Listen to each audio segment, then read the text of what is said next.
नमस्कार दोस्तों, मेरा नाम है विजय कुमार और आप देख रहे हैं कॉमिक्स पिटारा चैनल को। तो चलिए दोस्तों, हम लोग कॉमिक्स पढ़ रहे थे। ये जो है बाकेलाल, और इसका पहला पार्ट मैंने अपने चैनल पे अपलोड कर दिया है। पहले पार्ट में मैंने इस कॉमिक्स को 16 पेज तक कवर कर लिया था। अब इस पार्ट में इसके आगे कहानी को शुरू करते हैं।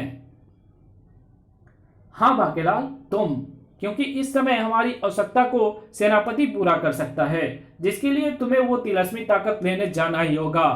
चालक, उड़न खटेलों को नीचे महल की छत पर उतारो। कुछ देर महल में गुजरने के बाद मरता क्या ना करता, बाकेलाल को वो तिलस्मी ताकत लेने जाना ही पड़ा। बाकेलाल, जल्दी करो, कूद जाओ, वो गुफा सामने ही है। धक्का ही दे देता हूं इसे। अरे मगर उड़न खटेला नीचे तो उतारो। अरे हाय, मर गया। और दूसरे पल बाकेलाल की हालत ऐसी हो गई कि काटो तो खून नहीं। मुझे रस्सी मत समझियो, मैं सांप हूं, सांप। गर्र, फू। मोटे, तेरा सत्यानाश जाए। सेनापति, तेरा नाश पीटे। राजा ढाल सिंह, राजा ढाल सिंह, तेरे बच्चे अनाथ हो जाएं। मगर इस बार तो बाकेलाल ने कमाल कर दिया। अरे कहाँ गया शिकार? बच बाकेलाल। फिर नाक की सीध में दौड़ता चला गया बाकेलाल। भागो। गुफा में काफी आगे आगे तक भागते चले जाने के बाद वो रुका। बूहू।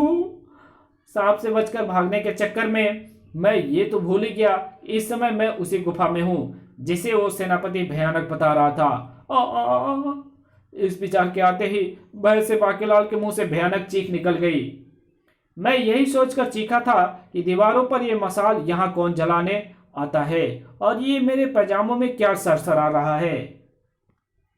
बाकेलाल ने मसाल दीवार से उतारकर जैसे उसकी रोशनी में नीचे देखा, इतने इतने ढेर सारे कान खुजूरे। कनखुजरे, कनखुजरे, हमारा नाम कनखुजरे क्यों है? हमारे माता पिता जरूर मानव के कानों में बैठकर खजूर खाते होंगे। इन्हें मसाल से ही जला देता हूं। कहीं कोई कान में घुसकर मेरे दिमाग तक पहुंच गया तो मेरा सारा भेजा खा जाएगा। भक, अगर हुआ तो कान खुजूरे से छुटकारा पाकर आगे बढ़ा ही था बाकेलाल की। मेरी इच्छा पूर्ण कर देवता, तुझे मेरी इच्छा पूर्ण करनी ही होगी। आज 18 वर्षों से मैं सिर्फ इसी एक दिन की आस में जी रहा हूं। आज 18 वर्ष से मैं तुझे सांप और कनखुजरे का काढ़ा पिला रहा हूं। ये मैं कहाँ आके फंस गया? अगर इस राक्षस की निगाह मुझ पर पड़ गई तो ये मुझे भी उस खौलते पानी की देग में डाल देगा। और अपने हाथों पर रेंगते उस सांप को देखकर चीख निकल ही गई बाकेलाल के मुंह से।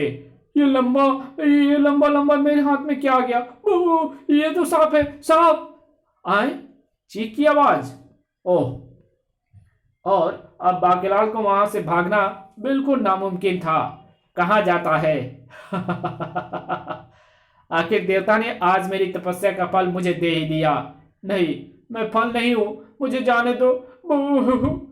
बाकेलाल सांप की रस्सी के फंदे में फंसा खींचता चला गया राक्षस की ओर। ठीक है, मैं तुझे जाने दूंगा। पहले तुम मुझे ये बता कि क्या तू इस थैली को ही लेने यहाँ आया है? हाँ, लेकिन अगर तुम्हें नहीं देनी तो मैं इसे लिए बिना ही चला जाऊंगा। अब तू झूठ नहीं बोल सकता कि यह थैली तेरी नहीं है। 18 बरस पूर्व तूने यह थैली इस गुफा में उस वक्त फेंकी थी जब देवता मेरी तपस्या पर प्रसन्न होकर मुझे अमरता का वरदान देने वाले थे। यह थैली मेरे देवता की गंजी टाट पर आकर पड़ी थी, और देवता क्रोधित होकर यह कहकर गायब हो गए, जब तक मैं उन्हें इस कसूरवार का काढ़ा नहीं पिलाऊंगा तब तक वो मुझे वर नहीं देंगे। और तब से मैं इस थैली के मालिक की यहाँ बैठा बैठा प्रतीक्षा कर रहा था कि अचानक एक दिन इस थैली का मालिक इसे लेने आएगा ही। आज मैं तुम्हारा काढ़ा देवता को पिलाकर उन्हें फिर से प्रसन्न करूंगा। नहीं। और बाकेलाल ने तब आओ देखा न ताओ, काढ़े के बर्तन पर जड़ दी एक जोरदार टक्कर। तड़ाक! हाय, मैं जल गया। तभी जैसे चमत्कार हो गया। तुम बाकेलाल हो ना? आहा, आज मुझे इस कैद से मुक्ति मिल गई। कौन हो तुम? मेरा नाम अमोखे लाल है। आज से 18 वर्ष पूर्व मैं यहाँ बकरियां चराया करता था। तब एक दिन, सुनो चरवाहे, मेरे पास एक तिलस्मी ताकत है। तुम्हें राक्षस रूप में गुफा में रहकर उसकी रक्षा करनी है और इस काम में तुम्हारी मदद करेंगे ये सांप और कान खजूरे। मैंने तुम्हारे मस्तिष्क में जो बातें भर दी है अब तुम्हें उन्हें ही याद रखोगे और आज से तुम सांपों का काढ़ा पीकर जीवित रहोगे। 18 बरस बाद एक दिन बाकेलाल नाम का युवक यहाँ आएगा जिसकी लात से काढ़ा तुम्हारे ऊपर गिरेगा और तुम इस कैद से मुक्त हो सकोगे। किंतु अगर तुमने इस स्थान से भागने की चेष्टा की तो तुम्हारा धड़ तुरंत सिर से अलग हो जाएगा। नहीं, ओह, मैं राक्षस बन गया। तब से आज तक मैं इस नरक में पड़ा हुआ था बाकेलाल। अब मैं यहाँ से जाता हूँ। वो ऋषि निश्चित रूप से वही युवक होगा जो रानी कंचना से विवाह का इच्छुक था। तभी एक चमत्कार और हुआ। बाकेलाल, तुमने यहाँ पहुंचकर हमारी भी बहुत मदद की, अन्यथा काढ़ा बनते बनते एक दिन हमारी संपूर्ण सर्प जाति को सांप की जगह एक नया नाम मिल जाता, कांप, क्योंकि हम हमेशा मौत के डर से कांपते रहते हैं। ये लो बाकेलाल, तुम यही तिलस्मी ताकत प्राप्त करने आए थे ना? वाह! तब जैसे बाकेलाल थैली लेकर बाहर निकला कि अचानक उसके मस्तिष्क में उभरा एक विचार। ओह, क्यों ना इस थैली को खोलकर देखा जाए कि इसमें कौन सी तिलस्मी ताकत है। और बस यही भूल कर दी बाकेलाल ने। बोल, आ धुम आ। विशाल आकार ले लिया उस गुस्से ने और बोल फिर से, आ धाड़ आ। बोल, बचाओ, धम, बचाओ, अब बोल, ई। बोल, मरा, मरा। बाकेलाल को घसीट डाला उस हाथ ने। बोल, नहीं, नहीं। बज उठे बाकेलाल के हड्डियों के मंजीरे। बोल, छन, हाय मरा, तेरा सत्यानाश जाए। ओह, आखिर तूने वो मंत्र बोल ही दिया जिसे सुनने के बाद मुझे फिर से अपने घर में चले जाना होता है। इसलिए तो मैं तुम्हें पीटने के साथ ये शब्द बोलता जाता था। वो अक्सर ही पीटने वाले के मुंह से निकलते हैं ताकि पीटने वाला तिलस्मी थैले के खुलते ही पिटाई होने पर वो मंत्र ना बोल दे, क्योंकि मुझे तो थैली खुलते ही थैली खोलने वाले को पीट पीट कर अधमरा करना ही होता है। बाकेलाल ने बाज की तरह झपट कर थैली का मुंह डोरी से कस दिया। राजा ढाल सिंह, अगर उस कमबख्त युवक का विवाह राजकुमारी कंचन से हो जाने देता तो आज मुझे ये दिन ना देखना पड़ता। तुझे देख लूंगा राजा के बच्चे। और तब गुलिस्तान की ओर लौटते हुए अचानक एक विचार के आते ही बाकेलाल प्रसन्नता से उछल पड़ा। वो मारा पापड़ वाले को, अगर मैं ये तिलस्मी थैले ले जाकर राजा को दे दूं तो उसे खोलते ही इसे खोलने को कहूं तो इसमें बंद वो घुसे मार मार कर राजा का सब कुछ तोड़ डालेगा। बाकेलाल की सोचों को लगा जबरदस्त झटका। हाय, मेरी तिलस्मी थैली, तड़ाक। मेरे रथ का एक पहिया टूट गया है। अब तुझे ही उस पहिए के स्थान पर झुकना पड़ेगा, वरना तेरी खैर नहीं रे मानो, क्योंकि मैं हूं नकटी चुड़ैल। नकटी चुड़ैल। और बचने के लिए बाकेलाल को जो तरकीब तत्काल ही सूझा वो था ही ये। थू थू। ओह, ये क्या, मेरी आंखों पर ये बादल कैसे मंडराने लगे? अभी तो बिजली भी कड़केगी नकटी चुड़ैल। ढिसुम। बाकेलाल ने आओ देखा न ताओ अपनी तिलस्मी थैली उठाई और भागो, कहीं इसने सचमुच रात में जोत दिया तो महल पहुंचते पहुंचते ही मेरा दम ही निकल जाएगा। अरे रुक जा मानव। ओह, अब मुझे एक पहिया के रथ पर ही जाना पड़ेगा राजकुमार तलवार सिंह से विवाह करने। इधर नकटी चुड़ैल को दिया समय जैसे जैसे समाप्त होता जा रहा था, राजा ढाल सिंह की चिंता बढ़ती जा रही थी। नकटी चुड़ैल मेरी बहू बनने आती होगी और कमबख्त सेनापति का भी 7 दिनों से कुछ पता नहीं है। पिताजी, पिताश्री, तो क्या मेरा विवाह उस चुड़ैल से होगा? क्या एक चुड़ैल बनेगी मेरी भाभी श्री? नहीं, मैं उसकी आंखें नोचकर उसे अंधा कर दूंगी। नहीं नहीं, ढाल की कसम, हमें जुल्म ना होने देंगे। तभी महाराज की जय हो। महाराज, नकटी चुड़ैल आ पहुंची। वो वरमाला साथ लाई है और पूछ रही है कि लगन मंडप कहाँ पर बनाया है। महामंत्री, अब तो हमें एक ही रास्ता नजर आता है कि इस मुसीबत से बचने का, और वो है युद्ध में लड़ते हुए शहीद हो जाना या फिर उस चुड़ैल को खत्म कर देना। पिताश्री, आप बेधड़क होकर युद्ध करें, राजगद्दी की चिंता बिल्कुल ना करें, मैं हूं ना। मैं दोनों राजगद्दियां संभाल लूंगा।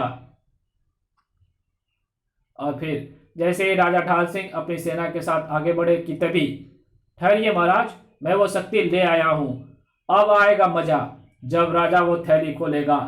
सेनापति, नीचे उतरकर सेनापति ने राजा ढाल सिंह को बाकेलाल और विक्रम सिंह के विषय में बताने के साथ ही कहा, अब आप इस तिलस्मी ताकत के बल पर बड़े से बड़े दुश्मन से भी लोहा ले सकते हैं।